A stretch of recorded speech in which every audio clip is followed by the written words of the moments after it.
Hey, I'm Scott, and I'm an American in Bangkok.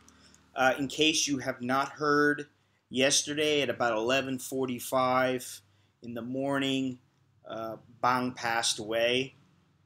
He, he's really went downhill very quickly. I knew he wasn't 100%, but I thought that when I saw him in the hospital, I thought, well, if he gets through this, then he'll be fine. But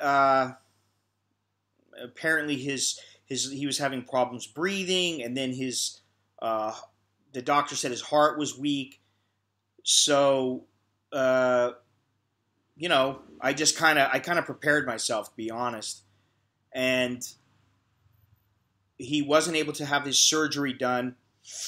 The hospital bill was about 300,000 baht, which is about $10,000, and he needed to have this surgery done, and the only way to have it done is to have a family member sign and agree that they were going to pay for the surgery, and also to put 50% down on the total amount, uh, which is pretty normal in a Thai hospital. They once the bill gets pretty high, especially if they know the person is poor, they want to make sure they're getting their money. So they said, if you've got the money, then we'll do the surgery. Well, you're talking about, by the time he's done, it's probably 500,000 baht.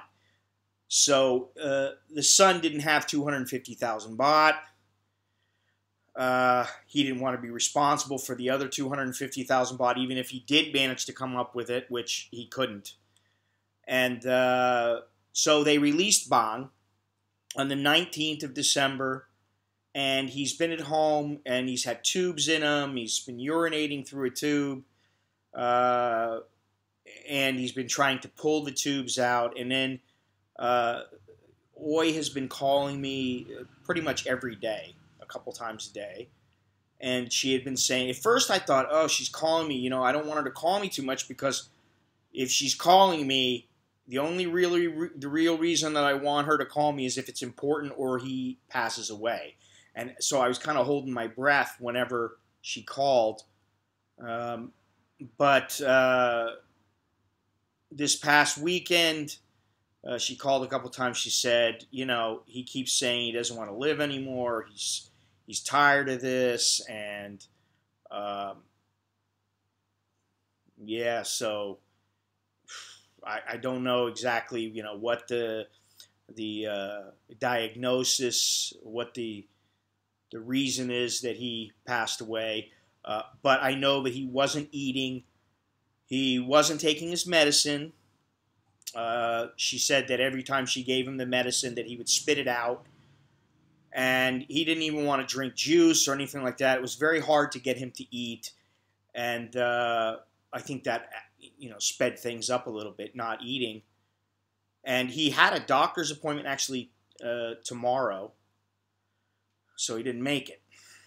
And Oi is pretty upset, as you might imagine.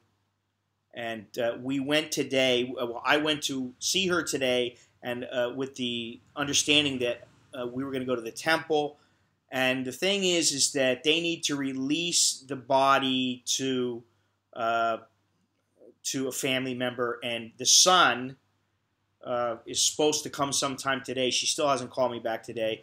Uh, he's supposed to come. He was having problems getting here, and then they'll release the body, and then it will go to the temple, and they burn the body. So we were going to go today, but we may go tomorrow and pay our respects and do what has to be done. So that's what's going on. Oi is taken care of for the next couple of months, and